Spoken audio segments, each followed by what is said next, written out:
Hello दोस्तों, स्वागत है आपका हमारे यूट्यूब चैनल कैन पॉइंट पर।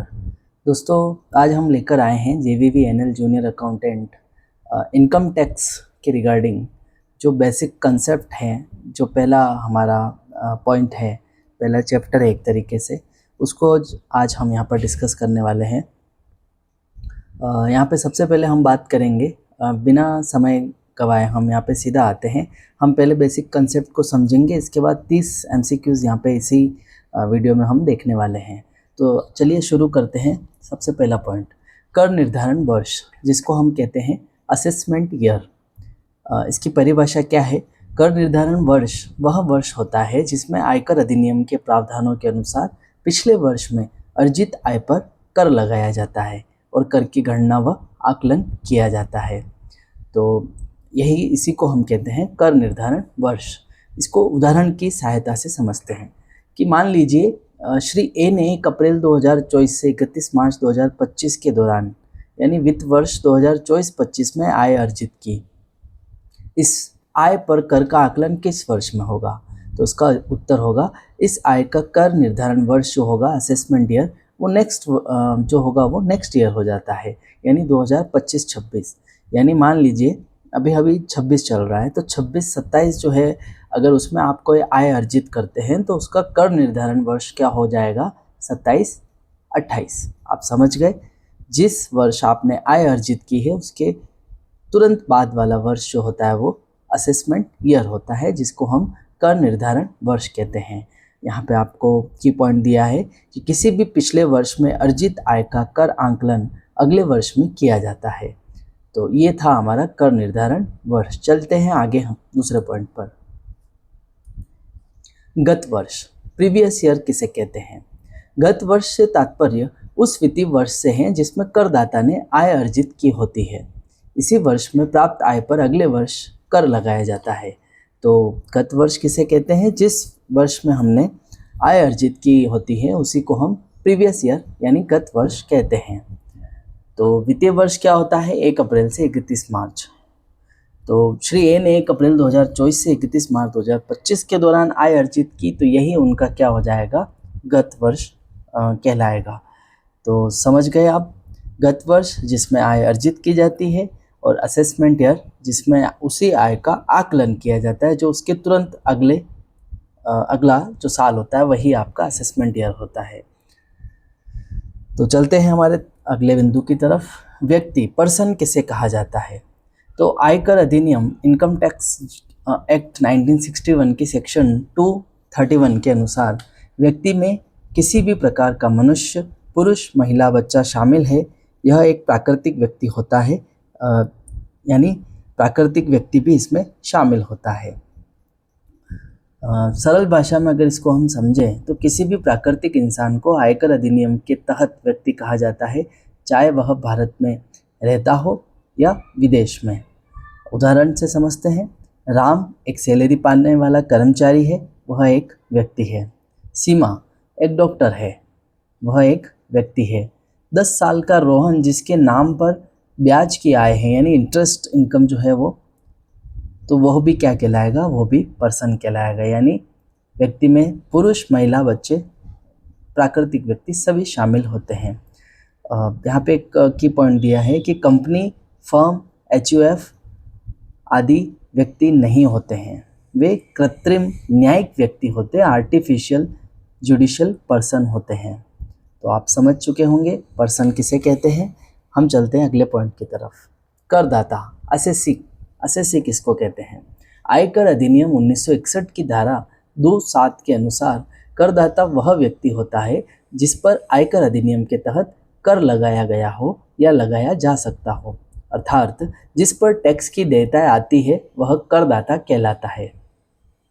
तो आप समझ गए, आयकर अधिनियम 1961 की धारा 2(7) के अनुसार करदाता वह व्यक्ति होता है जिस पर कर लगाया गया हो या लगाया जा सकता हो।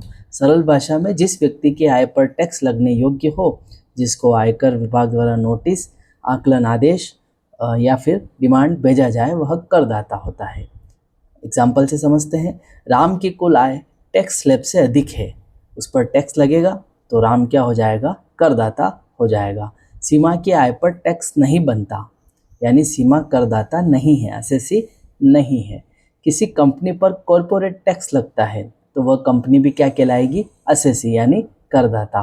तो ध्यान देना है आपको, हर व्यक्ति यानी हर पर्सन करदाता नहीं होता, लेकिन जिस पर टैक्स लगता है या लग सकता है वही करदाता होता है। तो ये था एसएससी। आगे चलते हैं अगले पॉइंट की तरफ। इनकम, आय। इनकम किसे कहते हैं? आयकर अधिनियम 1961 की धारा 224 के अनुसार आय का अर्थ किसी भी स्रोत से प्राप्त होने वाली वह राशि जो कर योग्य टैक्सेबल होती है, इसे धन, संपत्ति, लाभ या मौद्रिक या गैर मौद्रिक रूप में प्राप्त लाभ के रूप में प्राप्त हो सकती है। सरल शब्दों में किसी भी स्रोत से प्राप्त कुल प्राप्ति जो कर के दायरे में आती है उसे आय कहा जाता है। तो अब आप समझ गए आय किसे कहते हैं। सरल शब्दों में समझे तो जो भी राशि आपको मिलती है या आपके अधिकार में आती है और जिससे आपको आर्थिक लाभ होता है वही क्या कहलाती है, आय कहलाती है। उदाहरण समझते हैं।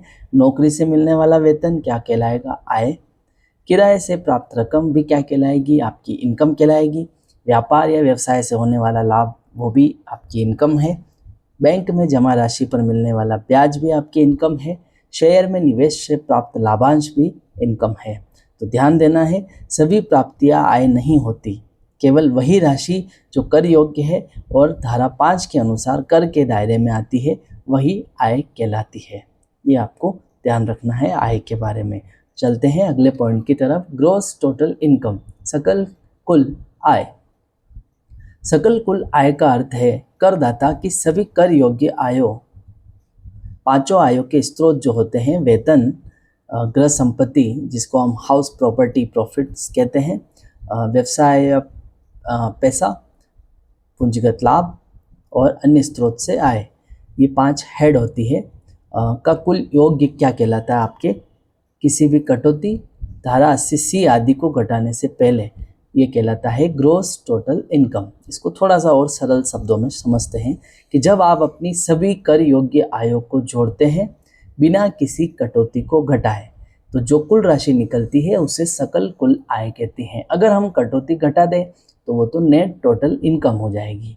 तो यानी कटौती को घटाए बिना जो आय होती है, सबको जोड़कर जो आय निकाली जाती है उसी को हम ग्रॉस टोटल इनकम कहते हैं। अब एक एग्जाम्पल से समझते हैं कि मान लीजिए श्री राज की वित्तीय वर्ष 2024-25 यानी 1 अप्रैल 2024 से 31 मार्च 2025 में निम्नलिखित आय हैं। देखिए, इनको सैलरी से मिलती है 6 लाख रुपए, किराया इनको मिलता है 1.5 लाख रुपए, व्यवसाय से इनको बिजनेस या प्रोफेशन से इनको मिलता है 2 लाख रुपए, पूंजीगत लाभ मिलता है इनको 80,000 रुपये, अन्य स्रोत से आए इनको ब्याज, डिविडेंड आदि से मिलता है 70,000 रुपये। कुल योग्य सकल कुल आय जो है इनकी कितनी हो जाएगी, 11 लाख रुपए। देखिए, इसमें से हमने कोई भी कटौती नहीं की है, इसलिए यही क्या कहलाएगी आपकी ग्रॉस टोटल इनकम। तो आप समझ गए, सकल कुल आय से बाद में जो है वो कटौतियाँ जैसे 80C 80D आदि घटाकर कुल आय जो है निकाली जाती है जिस पर कर देय होता है।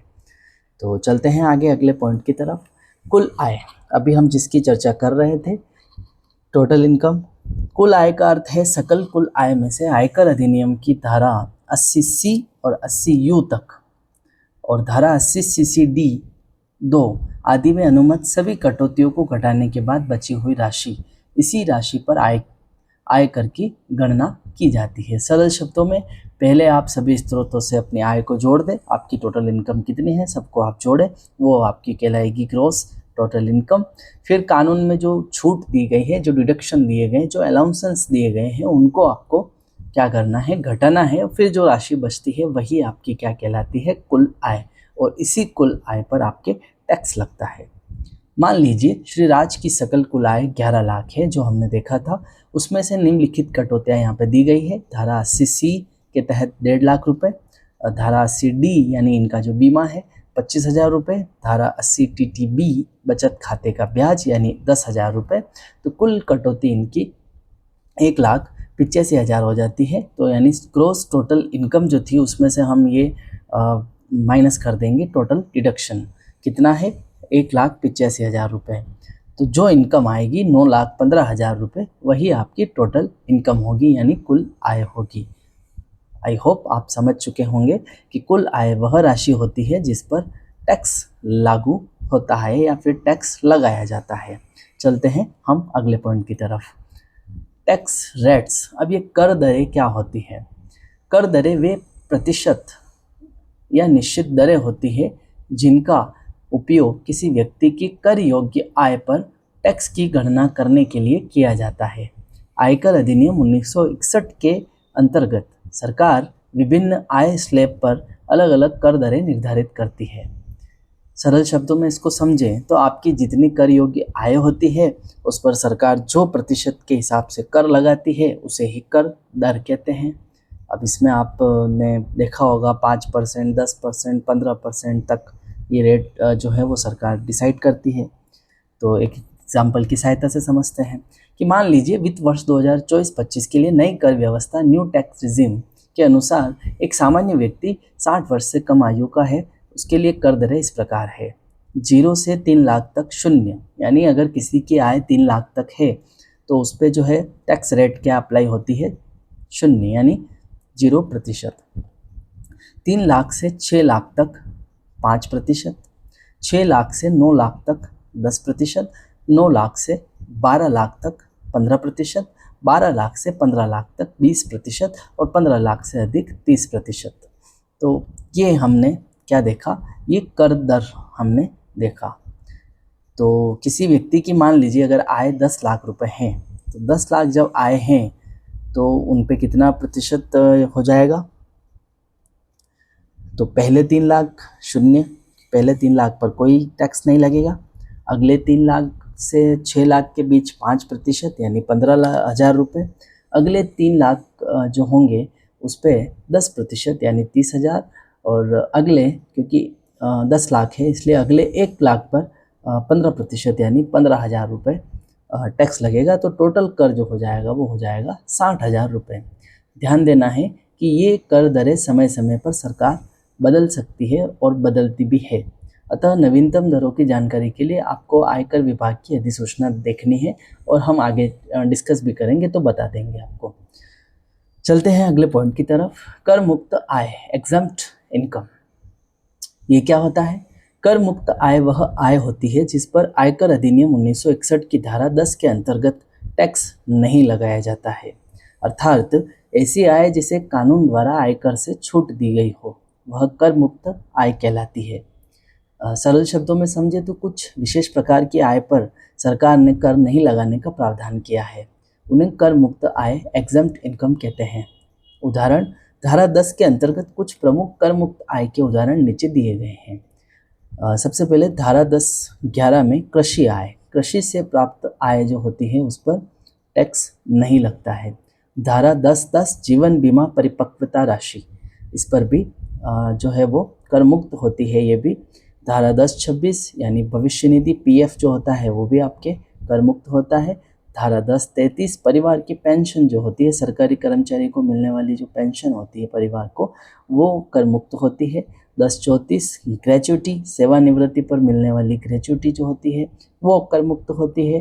धारा 10(35) एनएससी ब्याज यानी राष्ट्रीय बचत प्रमाण पत्र पर जो ब्याज मिलता है वो भी आपके कर मुक्त होता है। तो कर मुक्त आय को आपकी कुल आय में शामिल नहीं किया जाता है, अर्थात यह आय मिलती तो है लेकिन उस पर कर नहीं देना होता है।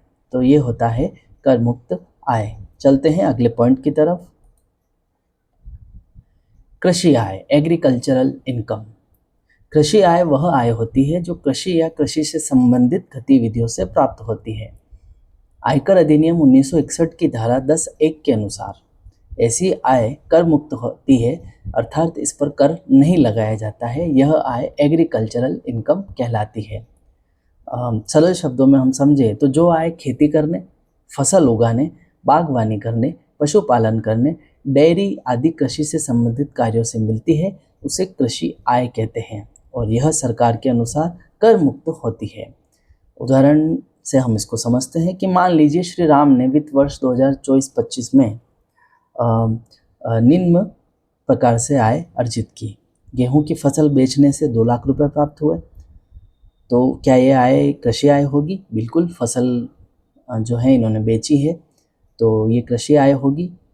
सब्जी की खेती से आय, सब्जी यानी ये भी कृषि के अंदर आती है, 1,20,000 रुपये, ये भी कृषि आय होगी। दुग्ध उत्पादन व बिक्री से आय, दुग्ध उत्पादन डेयरी ये भी आपके किस में आता है, इसी में आता है, तो 80,000 रुपये, ये भी कृषि आय होगी। मुर्गी पालन से आय, अब मुर्गी पालन को इसमें शामिल नहीं किया गया है, 70,000 रुपये कृषि आय नहीं होगी। मशरूम उत्पादन से आय 50,000 रुपये कृषि आय नहीं होगी। यानी 2 और 1 3, 3 20 और 80, 4 लाख रुपए की जो आय है ये कुल कृषि आय कहलाएगी, इस पर कर नहीं लगेगा। तो ये आपको ध्यान रखना है कि कृषि आय केवल तभी कर मुक्त होती है जब वह भारत में स्थित कृषि भूमि पर स्वयं या परिवार के श्रम से की गई कृषि गतिविधियों से प्राप्त होती है। तो अब आप समझ चुके होंगे एग्रीकल्चरल इनकम किसे कहते हैं। चलते हैं अगले पॉइंट की तरफ। पूंजीगत एवं राजस्व प्राप्तियाँ, कैपिटल एंड रेवेन्यू रिसिप्ट। प्राप्तियों को उनकी प्रकृति के आधार पर 2 भागों में बांटा जाता है। पहला होता है कैपिटल रिसिप्ट, दूसरा होता है रेवेन्यू रिसिप्ट। यह वर्गीकरण आयकर अधिनियम 1961 के तहत आय की कर योग्यताएं निर्धारित करने में महत्वपूर्ण होता है। सरल शब्दों में समझे तो जो प्राप्तियां व्यवसाय संपत्ति की पूंजी को बढ़ाए वे पूंजीगत प्राप्तियां कहलाती है, और जो प्राप्तियां नियमित आय के रूप में मिले वे राजस्व प्राप्तियां कहलाती है। इसको हम उदाहरण से समझते हैं। पूंजीगत प्राप्तियां किसे कहते हैं कि ये प्राप्तियां स्थायी प्रकृति की होती है और संपत्ति पूंजी में वृद्धि करती है। उदाहरण, शेयर पूंजी से प्राप्त धन, शेयर आपने बेचे और वहाँ से आपको धन प्राप्त हुआ है तो ये कैपिटल रिसिप्ट होगा। ऋण लिया है, ये भी कैपिटल रिसिप्ट होगा। मशीनरी की बिक्री, क्योंकि मशीनरी आपकी एक तरीके से फिक्स्ड एसेट्स होती है, उसको अगर आपने बेचा है और उससे बेचने से राशि प्राप्त हुई है तो वो भी आपकी कैपिटल रिसिप्ट होगी। भवन की बिक्री से प्राप्त राशि, ये भी आपका कैपिटल, क्योंकि भवन भी आपका, बिल्डिंग भी आपका क्या है, फिक्स्ड एसेट्स है, और उससे भी अगर प्राप्त राशि होती है तो वो भी आपकी क्या कहलाएगी, कैपिटल रिसिप्ट। इसके बाद बात करें 5वां पॉइंट, सरकार से पूंजी अनुदान, कैपिटल ग्रांट अगर मिलता है तो वो भी आपका कैपिटल रिसिप्ट होगा। दूसरी तरफ रेवेन्यू रिसिप्ट किसे कहेंगे कि ये प्राप्तियां नियमित व्यवसाय गतिविधियों से होती है और आय का स्रोत बनती है। उदाहरण, माल सेवा की बिक्री से प्राप्त राशि, दूसरा किराया प्राप्त होना, तीसरा ब्याज प्राप्त होना, चौथा लाभांश प्राप्त होना, 5वां कमीशन ब्रोकरेज प्राप्त होना। तो ये आपकी रेवेन्यू रिसिप्ट कहलाएगी। ये कर योग्य आय होती है जब तक कि कानून में कर मुक्त न हो। तो ये आपको ध्यान रखना है। किसी प्राप्ति को पूंजीगत या राजस्व मानने के लिए उसकी परीक्षणीय कसौटियों जैसे उद्देश्य, प्रभाव, बारंबारता, स्रोत आदि को देखा जाता है। यानी इसकी एक तरीके से प्रकृति को देखना जरूरी होता है। आपको थोड़ा सा इंग्लिश में भी समझ आ जाए तो हमने यहाँ पे इंग्लिश में भी ये चीज़ें प्रोवाइड की है कि वेदर रिसिप्ट इज कैपिटल और revenue depend on test, like intention क्या है, इफेक्ट क्या है उसका, फ्रिक्वेंसी क्या है, सोर्स क्या है आदि। तो ये आपको ध्यान रखना है, तभी वो डिसाइड होती है कि कैपिटल है या फिर रेवेन्यू। तो आप समझ चुके होंगे। चलते हैं अगले पॉइंट की तरफ। आकस्मिक आय, कैजुअल इनकम। कैजुअल इनकम किसे कहते हैं? आकस्मिक आय वह आय होती है जो अनिश्चित, अनियमित, असामान्य या एक बार की होती है, यानी uncertain, irregular, non recurring and one time nature, जो किसी नियमित व्यापार या व्यवसाय से उत्पन्न नहीं होती। आयकर अधिनियम 1961 की धारा 2 चॉइस के अनुसार यहाँ पे ऐसी आय को कैजुअल इनकम कहा जाता है और यह अलग से कर योग्य होती है, सामान्य आय के साथ जोड़ी नहीं जाती। सरल शब्दों में समझे तो जो आय बिना योजना के अचानक और अनियमित रूप से पैदा हो और जो आपकी नियमित कमाई का हिस्सा ना हो, यानी अचानक से जो आय प्राप्त हो जाती है उसे ही हम आकस्मिक आय कहते हैं। नाम के अनुसार ही इसका काम है। तो इसको उदाहरण से देखते हैं। मान लीजिए श्री मोहित को निम्नलिखित आकस्मिक आय प्राप्त होती है। लॉटरी जीत, तो राज्य में लॉटरी जीत में इनाम मिला 1 लाख रुपए, ये भी आकस्मिक आय है।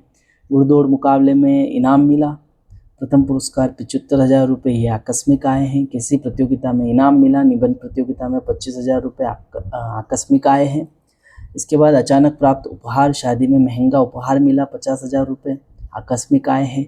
जुआ या सट्टे में जीत मिली है, रमी जैसे गेम आपने खेले हैं वहाँ से आय मिली 80,000 रुपये, बीमा पर मैच्योरिटी से अधिक राशि मिल गई, बीमा बोनस सरप्राइज अमाउंट 30,000 रुपये, तो ये कुल मिला के 3,60,000 रुपये जो है वो आपकी कुल आकस्मिक आय होगी। और एक चीज़ और ध्यान देनी है, जैसे आप केबीसी में मान लीजिए आपका हो जाता है और वहाँ पे आप पैसे जीत जाते हैं, तो वो भी आपकी आकस्मिक आय होगी। और वहाँ पे जो टैक्स जैसे लगता है वो 30% लगता है, प्लस सरचार्ज अलग लगता है और सेस अलग लगता है। तो आकस्मिक आय को व्यक्ति की अन्य आय के साथ जोड़ा नहीं जाता है, इसको अलग से इस पर टैक्स लिया जाता है। वर्तमान में इस पर 30% जो मैंने आपको बताया वो लगाया जाता है। चलते हैं अगले पॉइंट की तरफ। स्थायी खाता संख्या का महत्व। पैन नंबर आपने सुना होगा, आपके पास होगा भी, बनाए रखा होगा अपने। परमानेंट अकाउंट नंबर क्या होता है? स्थायी खाता संख्या, जिसको हम परमानेंट अकाउंट नंबर कहते हैं, एक 10 अंकों का अल्फा न्यूमेरिक कोड होता है जो आयकर विभाग द्वारा भारत में किसी भी व्यक्ति, हिंदू अविभाजित परिवार जिसको HUF कहते हैं, कंपनी, फर्म, एसोसिएशन आदि को जारी किया जाता है। यह करदाताओं की पहचान के लिए एक यूनिक नंबर होता है। आयकर अधिनियम 1961 के प्रावधानों के अनुसार अनेक वित्तीय व गैर वित्तीय लेन देन के लिए पैन अनिवार्य है।